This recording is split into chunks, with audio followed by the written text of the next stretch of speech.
Even though hockey is a team sport, every now and then feuds present themselves within, meaning that despite the fact that they're playing for the same team, there's a minority of players that haven't been able to coexist. Just like we did in part 1, we're going to go over some instances in which players and/or management had disputes in or around the locker room area.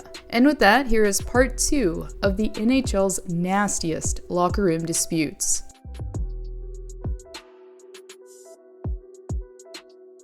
For most of us watching this video, it's probably not a surprise that John Tortorella has made the cut yet again, as the no-nonsense coach has had his fair share of disputes with players over the years. So much so that I actually made a video solely on the subject. Anyways, after he was able to capture a Stanley Cup with Tampa Bay, the coach made his way to the Big Apple in 2009. And it wasn't long after Tortorella settled in behind the bench that the Rangers welcomed an important addition to the lineup. In the summer of 2009, GM at the time, Glenn Sather, inked Marian Gaborik to a 5-year deal valued at $37.5 million. The idea was that Gaborik would hopefully be able to jumpstart the team's struggling offense. Following a first-round exit to the Washington Capitals in the season prior, Gaborik was looked at as the answer in NYC. For a few seasons, the plan seemed to work, as Gaborik was able to record 60 or more points in his first 3 seasons with the Blue Shirts. Unfortunately though, following an incident with his head coach, Gaborik never appeared to be the same.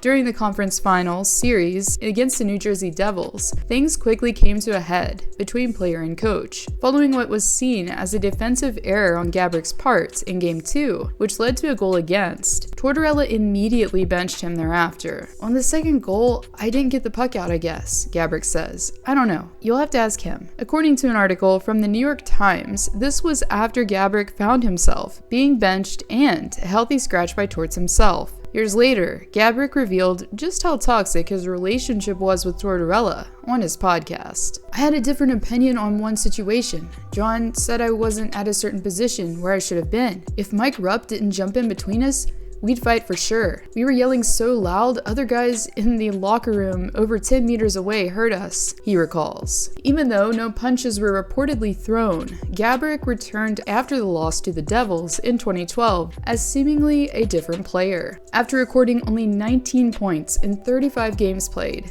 Gaborik was traded to the Columbus Blue Jackets mid-season.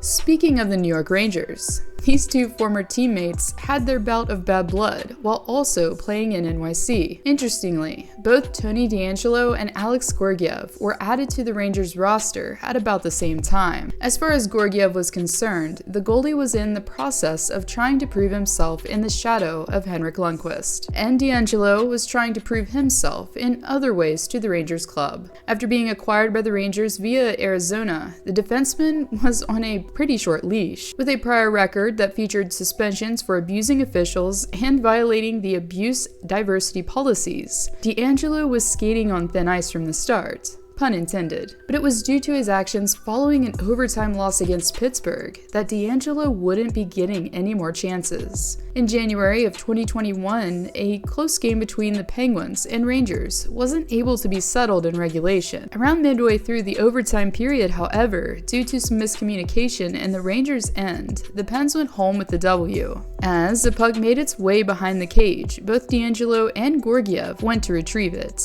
However, it seemed as if the goaltender impeded his defenseman's original plan by playing the puck. Therefore, after Sidney Crosby scored 5-hole on Gorgiev, DeAngelo was furious with his teammates. In the locker room, as he was in proximity of his goaltender, according to The Athletic, DeAngelo said a quote, "Make an effing save." This, of course, enraged the netminder as he proceeded to punch DeAngelo. Also, according to the article that I'll reference below, 2 people present for the comments and the fight confirmed the details. And it wasn't long after that DeAngelo found himself being bought out by his team and placed on waivers.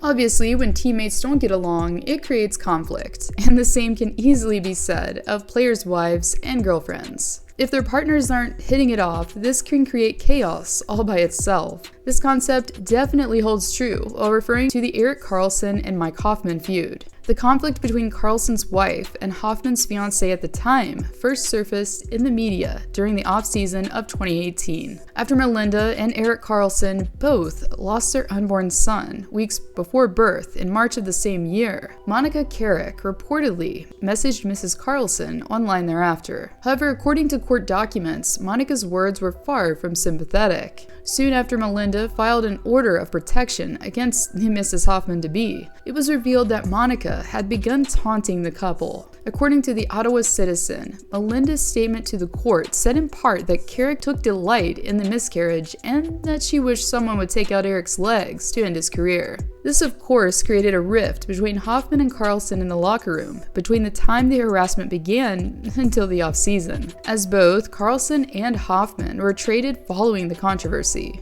Even though Hoffman and his fiancée both denied the harassment, GM Pierre Dorian didn't hold back on how Hoffman polarized the locker room. "Trading Mike Hoffman was something that we needed to do," Dorian says. "Our dressing room was broken. We have to have a dressing room that wants to win together. We're very happy with the return we got on Mike Hoffman," he says. Despite the fact that there wasn't a document fight or almost altercation, what we do know is that Hoffman wanted to fight Karlsson after the events took place. According to an article from The Athletic, Hoffman wanted to fight his former teammate during a reunion between them in Florida. "I asked him if he wanted to go, and obviously he didn't," Hoffman says. "I chased him around for an entire shift, kept asking and asking. He wouldn't. He kept saying, 'I am not fighting you,'" Hoffman recalls.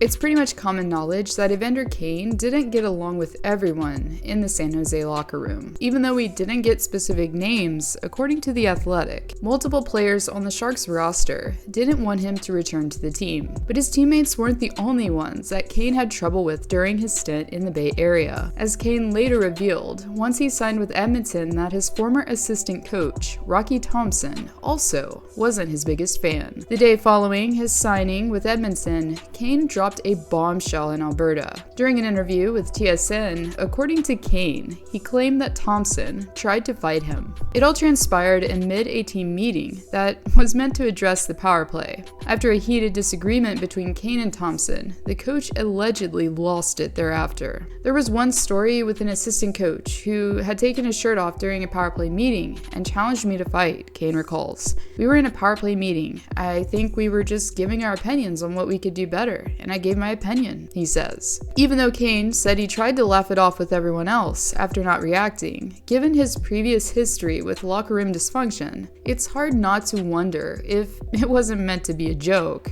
In conclusion, even though this type of conflict doesn't occur often to this degree, it's always entertaining to go over. Even more humorously, after stirring things up during different time periods in NYC, Tony DeAngelo and John Tortorella are now on the same team. What are the odds? Anyways, if you haven't yet, be sure to follow me on Twitter. My handle will be below, and as always, thank you for watching.